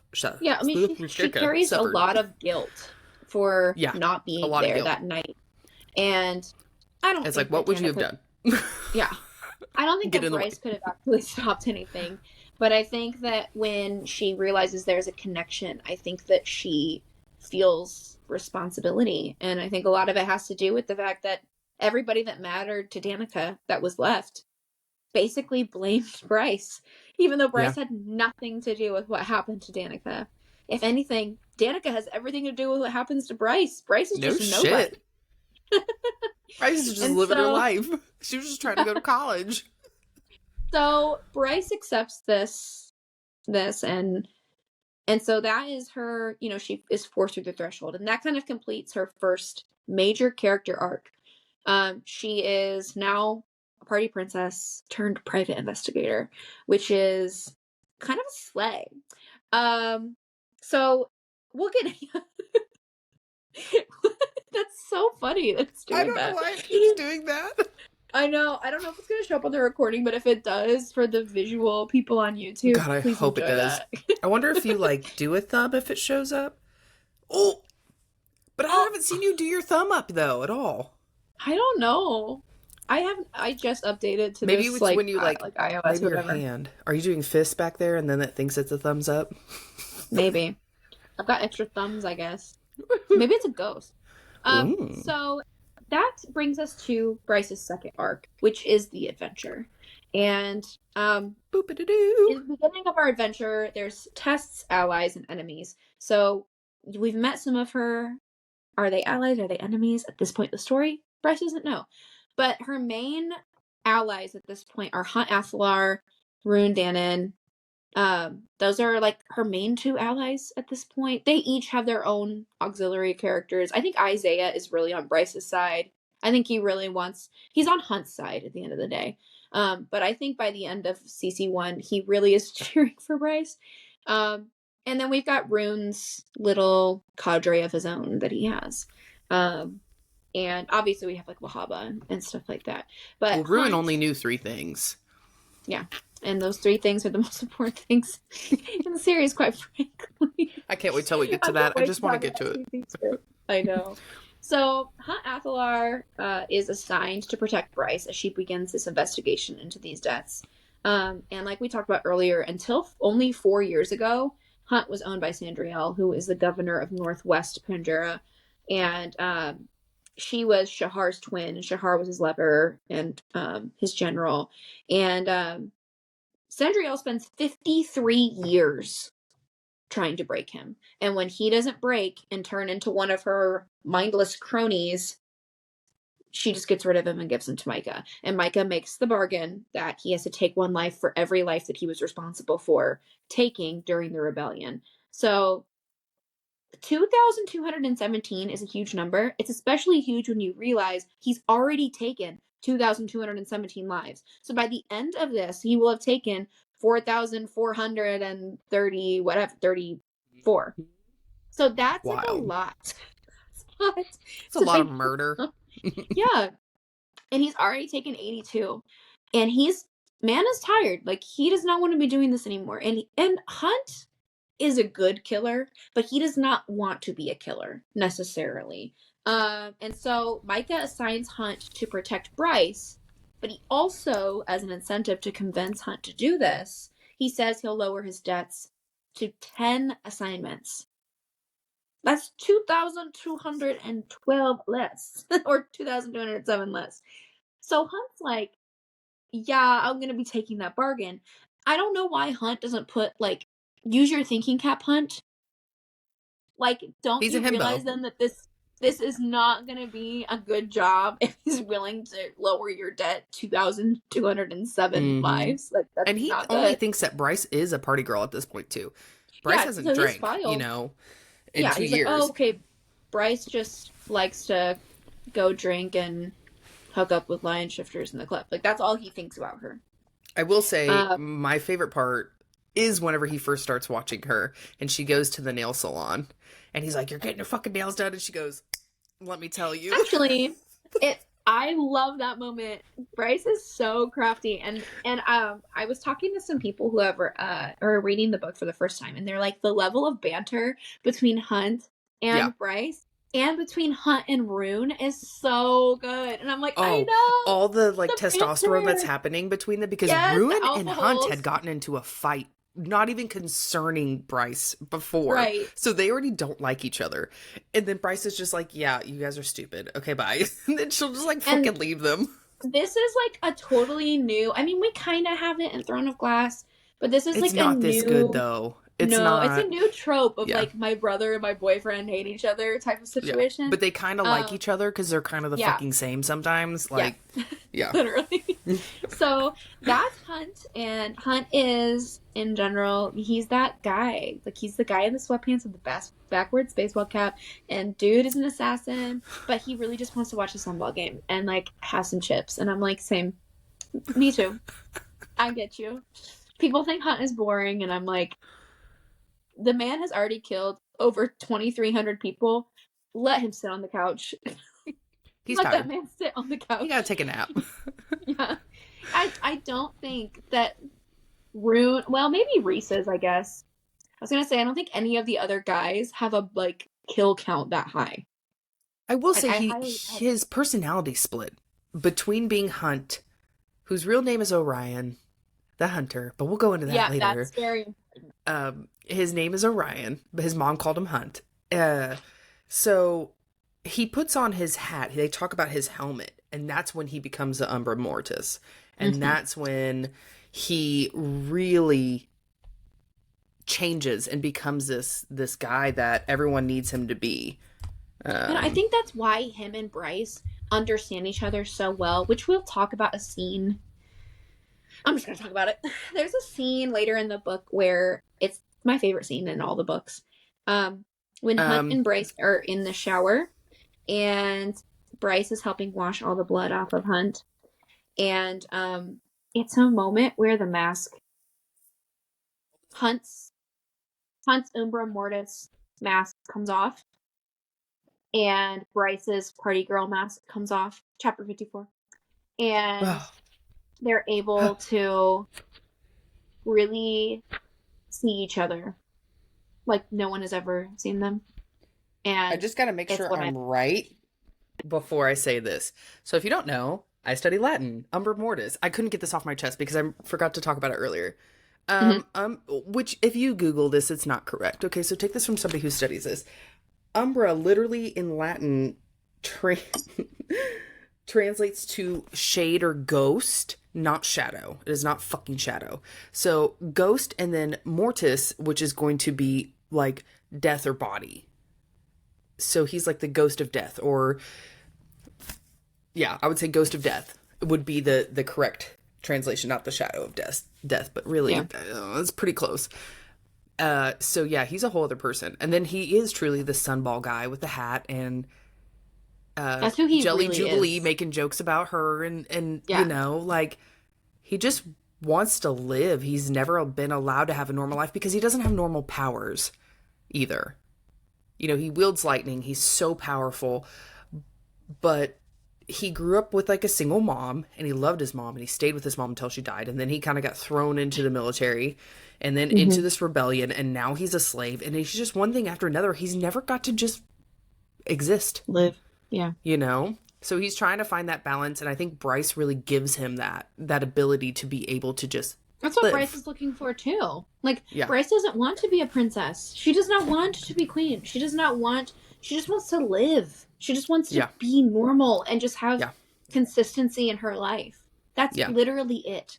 They let each other be people. Yes. Not their titles.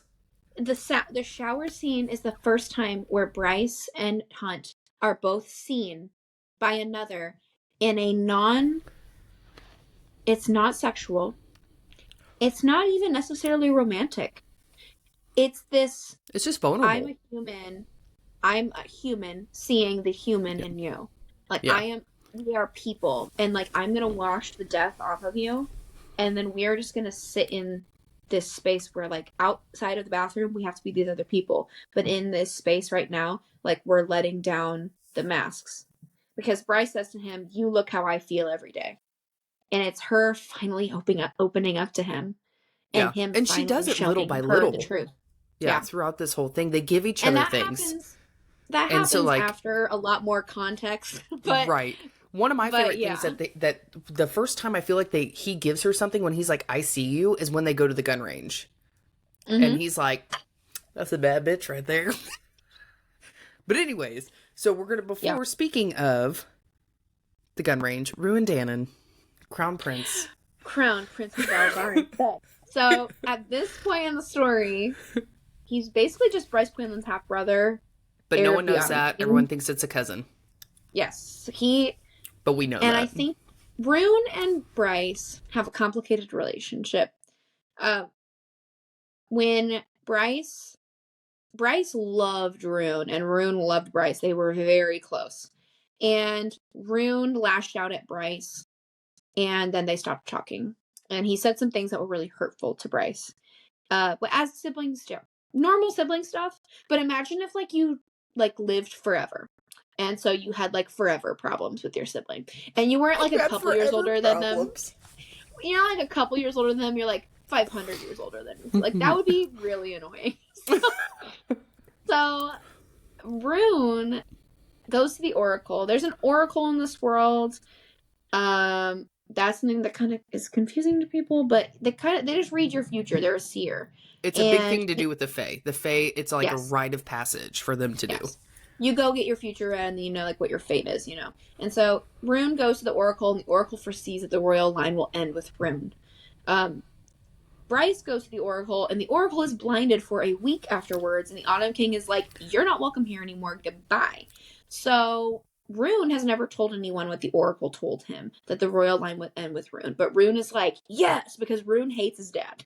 He did tell his dad that the Oracle said he would be a fair and just king, and that didn't impress the Autumn King either. He was kind of like, fuck. That's it? Yeah. Dude, I can't wait for the Autumn King in CC3. Shit's gonna pop I know. off. I think I'm gonna end up really liking him. Okay, I'm getting sweaty. I have a lot of theories about the Autumn King, but the Autumn King doesn't know that Rune cannot carry on the royal line. But it's not specific. It doesn't say he won't procreate. We don't know what it means. I don't think that that's the interpretation. I think Bryce is meant to. Yes. So Just court. So the Autumn King wants Rune to consider political marriage to Hypaxia, who is the new Witch Queen. Her mother has just passed away, who was the Witch Queen, and so he's like, I want you to consider marrying her because it would be really great for our people. But also, I need you to find Luna's horn because it's still missing. And if we can find it, then we can rekindle the Fae's power and we can be the ones on top. So Joseph is trying to find the horn. The angels and Assyria are trying to find the horn. And now the Autumn King's trying to find the horn. And the race begins. Who's going to find the horn first? And that is kind of the main underlying mission. The murders are happening and all of that. The main thing is we've got to find this horn, and who's going to find it first. And they also, if you find the horn, you're probably going to find the killer. They know it's interconnected somehow, but they don't know how it's interconnected. Yes. So that was one big thing. And Rune, I don't think Rune would look for the horn if it wasn't a direct order by his dad. the king. Yeah. And then I don't think he really cared as much until he found out Bryce wanted to be involved. And then he uses this as a bridge to fix their relationship, basically. He's like, okay, I'm going to give you 110% when I was really going to give Dad 20% because you're involved now.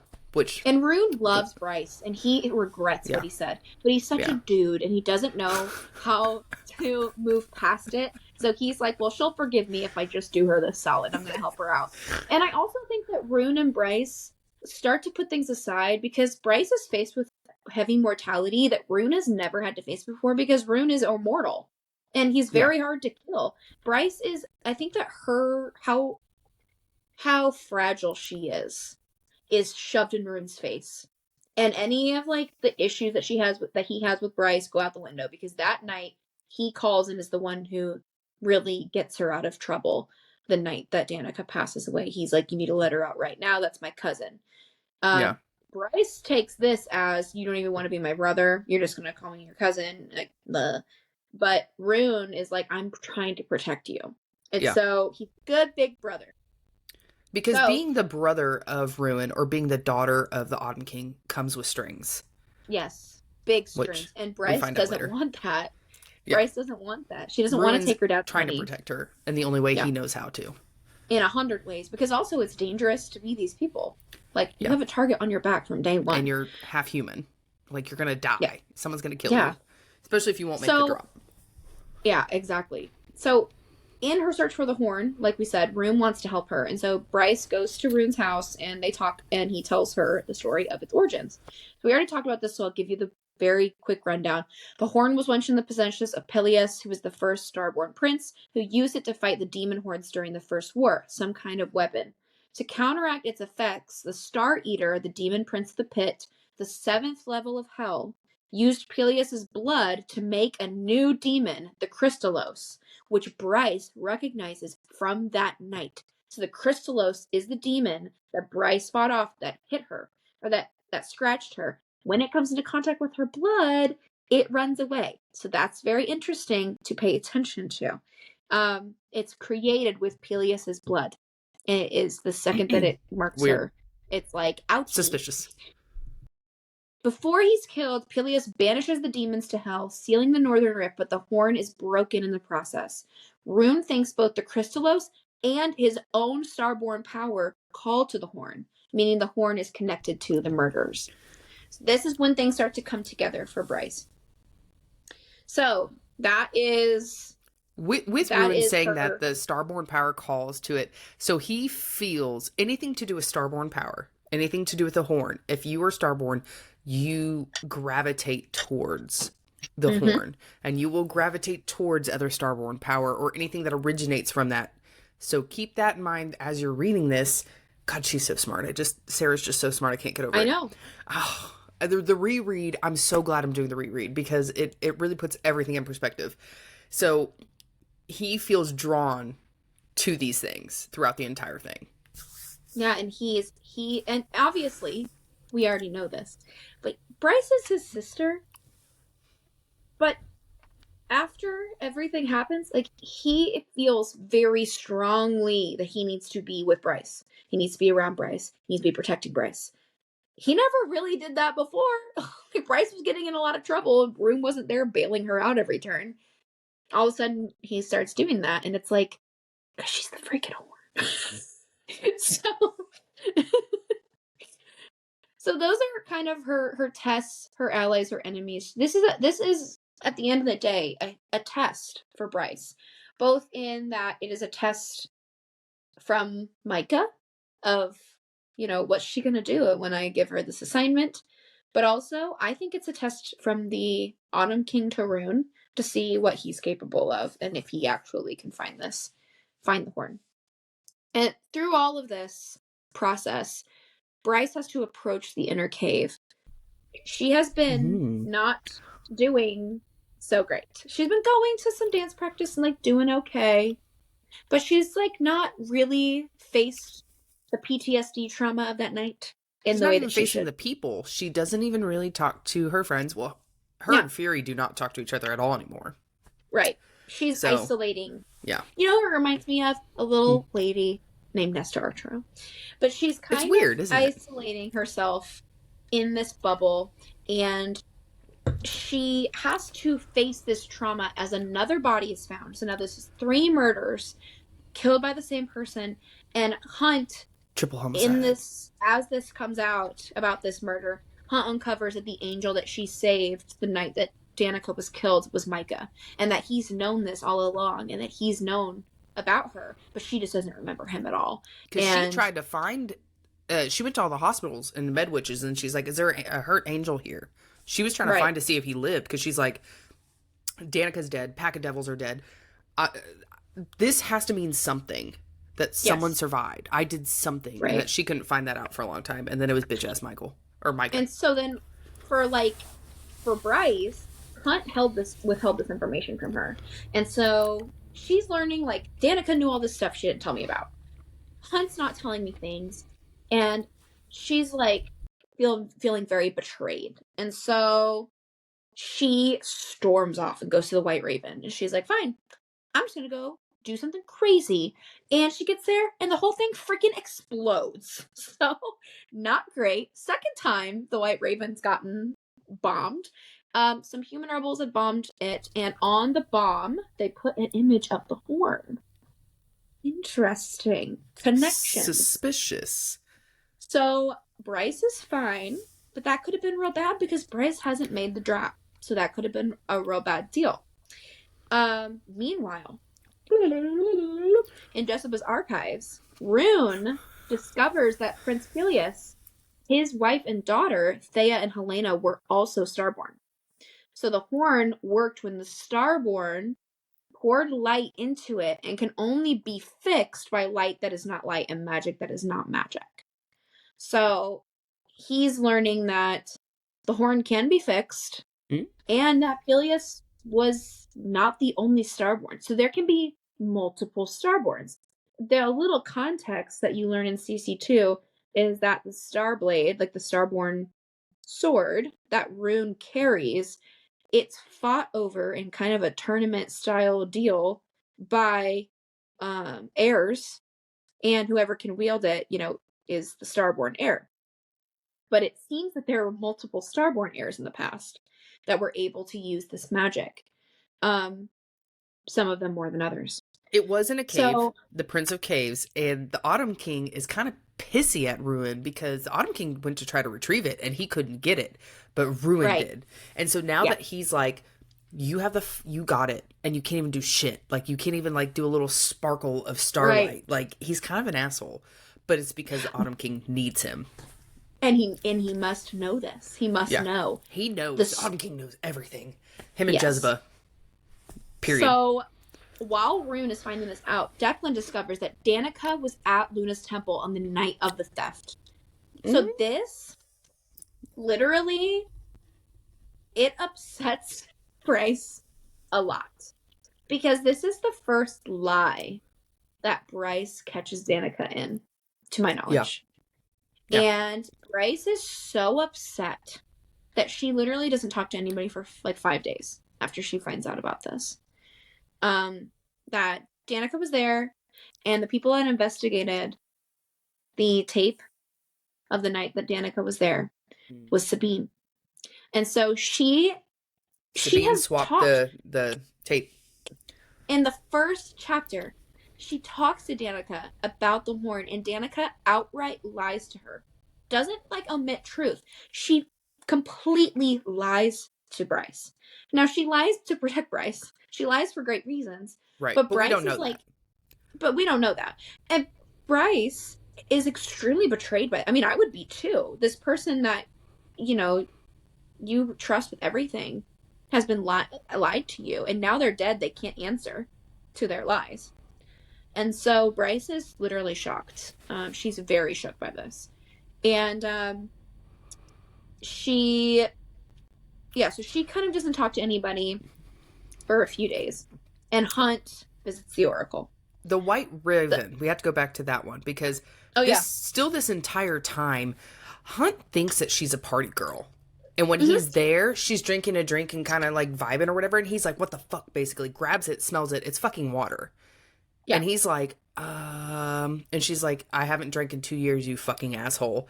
So he realizes at this point, I think this is a big moment in their relationship, saying like, oh, she's not a fucking drunk or a drug addict or whatever.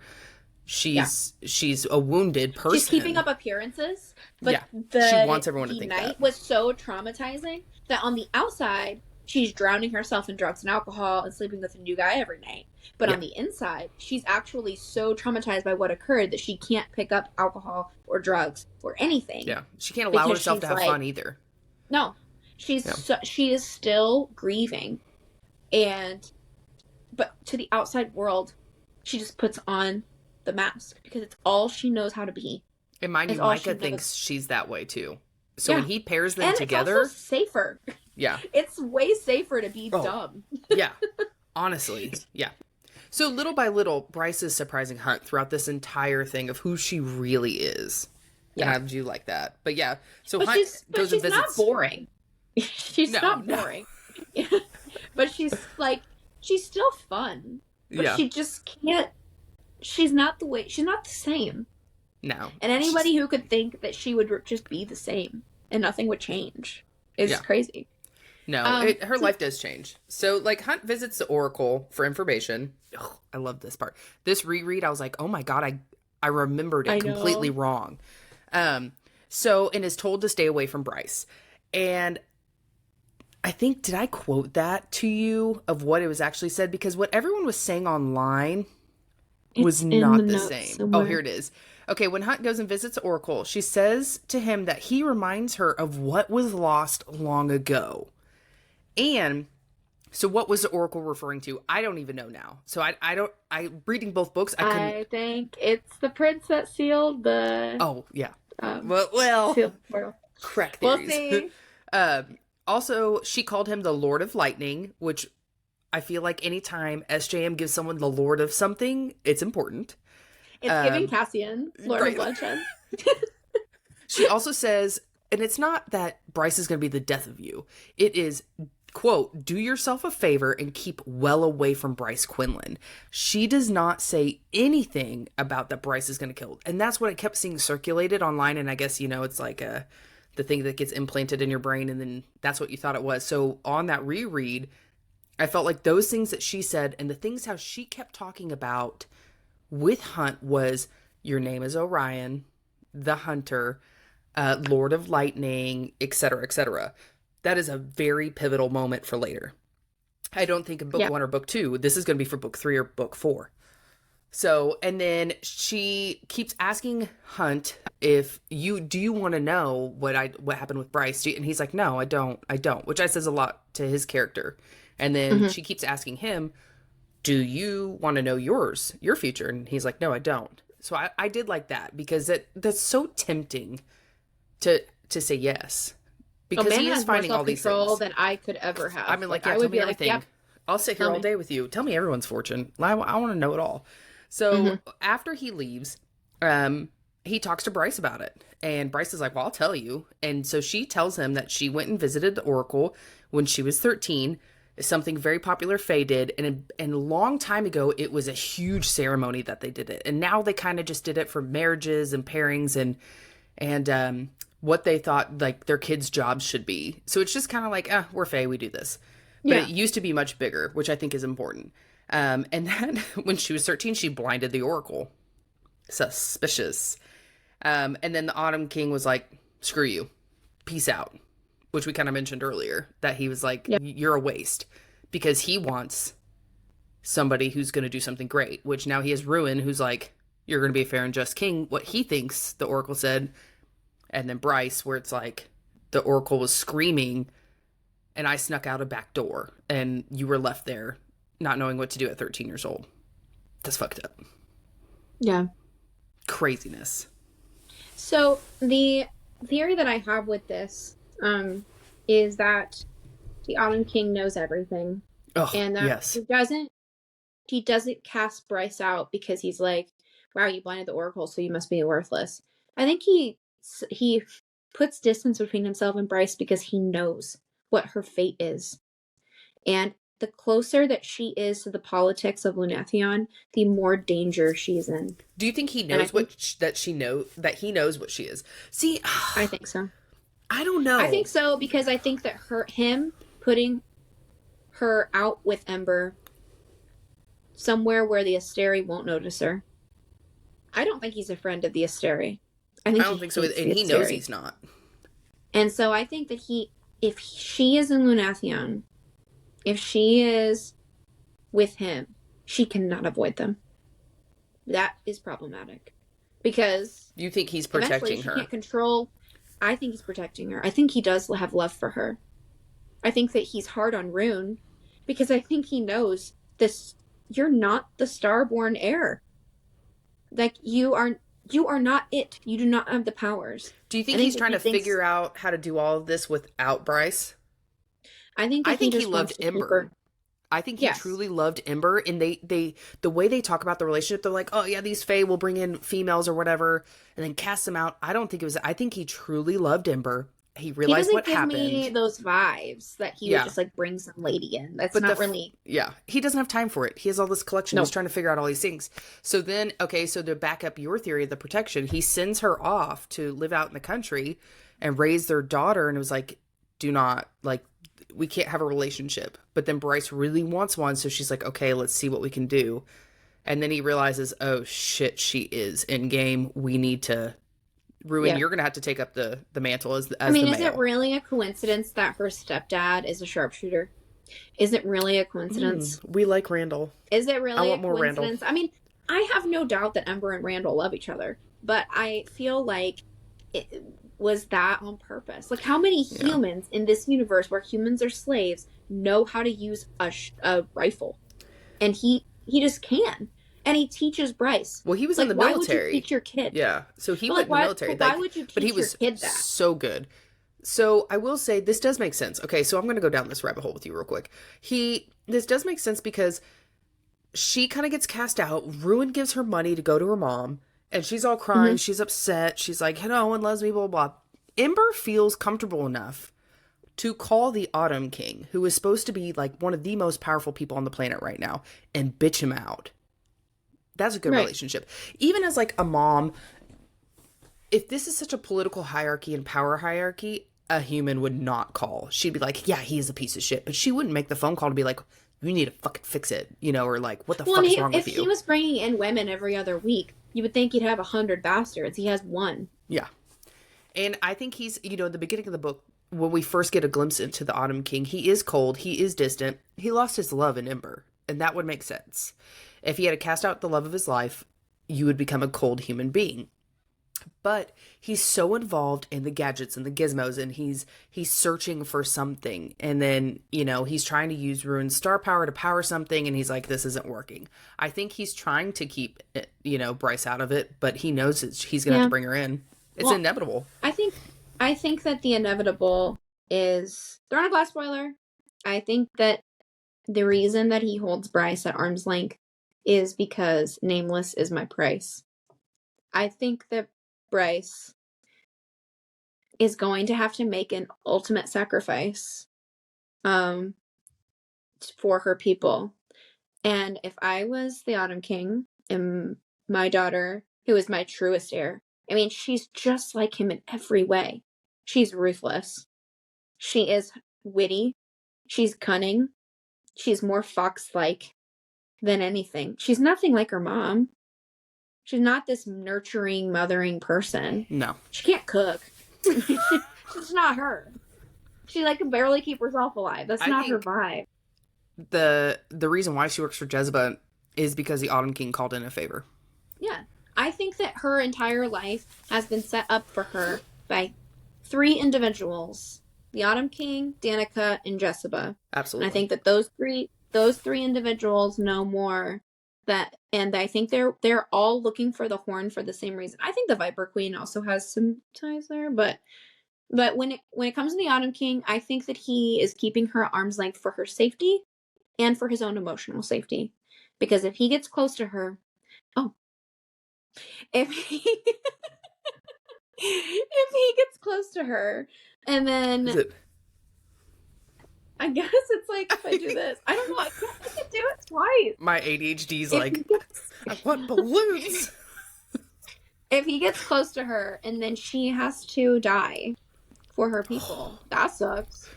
And he, I think at the he'll end die of the for day, her. yeah, I mean, at the end of the day, he's a leader. If his daughter dies, he can't stop. His people rely on him. And so I think that when he looks at her, I think he sees himself. The red hair. I mean, she looks exactly like him. She's exactly like him in every way. Autumn. And Weird. so I think, and Rune's not. Rune is like Rune's night like his incarnate. mom. The shadows coming And from his so- mom's side. And so I think for the Autumn King, if I was him, like I wouldn't want to be close to her. If my daughter uses a power that I know exists in blinds and oracle, it's that powerful at 13, that's not a good sign. If I'm trying to keep her on the down low. And if that gets back to the Asteri, she is target number 1. And the Asteri are not above executing a 13-year-old. So yeah, I would ship her off to the middle of the country and pretend she didn't exist to keep her safe. And to keep face, I would treat her terribly. That's what I would do if I was him. And I think I can't blame him as a parent if that's what he felt he had to do to keep her safe, or at least keep her safe until the proper moment. Which is cold, but also he's Fae, like he's not human. He is forced into bringing her out eventually. Yeah, and So. he's not like, okay, like, I don't know. So all that aside, Rune, so Bryce tells Hunt about that and about the Oracle visit, and it's a good bonding moment for them to share that. And Hunt decides to stay anyway. He's like, "You're gonna be the end of me, I guess, but I'm sticking by it." Oh, darn. So Bryce and Hunt, they go and visit Briggs, and he claims that he did not have anything to do with the murders, and that he actually liked Danica, and that Danica gave him a warning before bringing him in, which is very sus. So there's once again, Bryce losing faith in Danica because there's another, I wouldn't say it's a full blown lie, but another secret kept. We're finding out all these things. She's like, he can't get out. I hate his guts. I hate him. I hate him. I hate him. And then it's like, you gave him a warning before you gave him arrested multiple warnings. Multiple. Yeah. It's so much to where Briggs and his followers thought Danica was going to join their side. Interesting. Yes. Interesting. So at this point, there's been another murder. So this is the 1, 2, 3, 4th person to be murdered that we know of. And Quadruple again, homicide. A connection to Luna's Temple. We've had the Acolyte from Luna's Temple, Danica, who was at Luna's Temple, and now a security guard from Luna's Temple, and then the vampire who had bought an artifact from Bryce. Who Danica knew. Yes. And Bryce notices that all of these murders are occurring near ley lines. So Bryce, little smarty. Okay, people think she's stupid. She ain't. So she notices that they're happening on these ley lines. And Declan, one of Rune's guys, he is discovering that the camera footage from the night of the theft had been swapped by, they both suspect Sabine. Bitch ass Sabine. But they need the evidence. And that is where part 3 begins. They believe that all of this has to do with Sabine, but how do they prove it? And that's the first 2 parts of Crescent City. That was a lot. It's a lot. I feel like there was so much. There was so much. And there's probably so much that we missed too, Oh yeah. We had to skip a lot, actually. We'll put most of those things, though, in the crack theories. I feel like everything we skipped today, though, is ones we want to talk about because it's crack theories. Yes. So that's Bryce's first arc and halfway through her second arc. In the next pod, we're going to get into embracing her ordeal. Destiny. Yes. Her ordeal, which is something that happens in the Fae that drops. So in Throne of Glass, there's also an ordeal.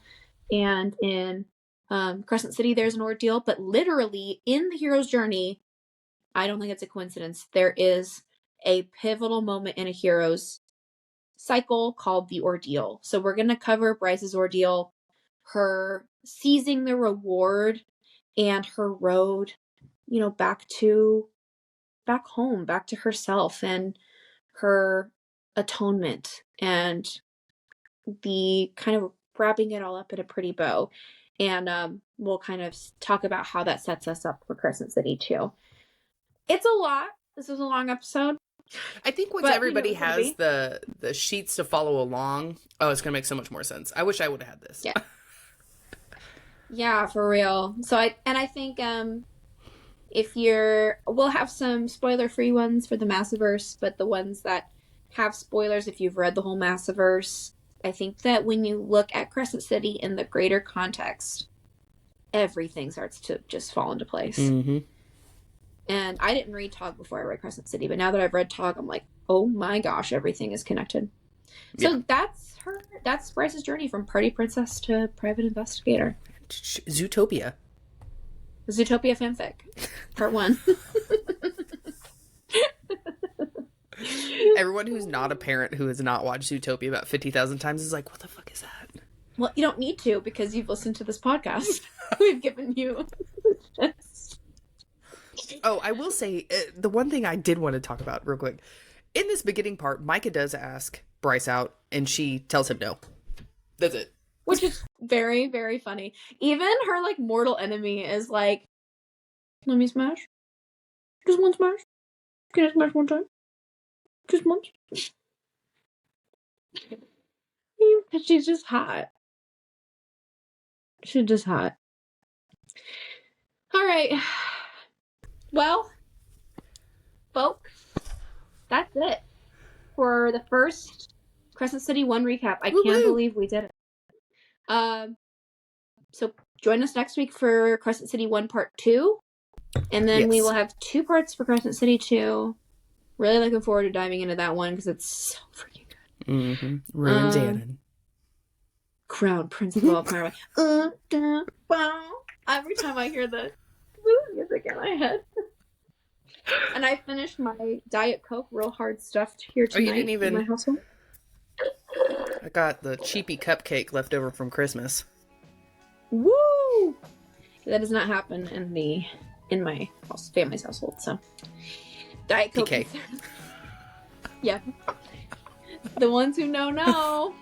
You know. So that's it for this week, and I hope you guys will join us next week. Make sure you're following us on all the places. And we'll see you in the next one. Bye. How does yours do? Why does mine not do anything? Well, hi, lords and ladies. That is it for this episode of Wine and Wingspan. Make sure you're following us on TikTok, Instagram, and everywhere you listen to podcasts at Wine and Wingspan Pod. Have a book you'd like us to talk about or a hot take you want us to break down? Send us all your opinions to wineandwingspanpod@gmail.com. May your glass be full and your wingspans be long.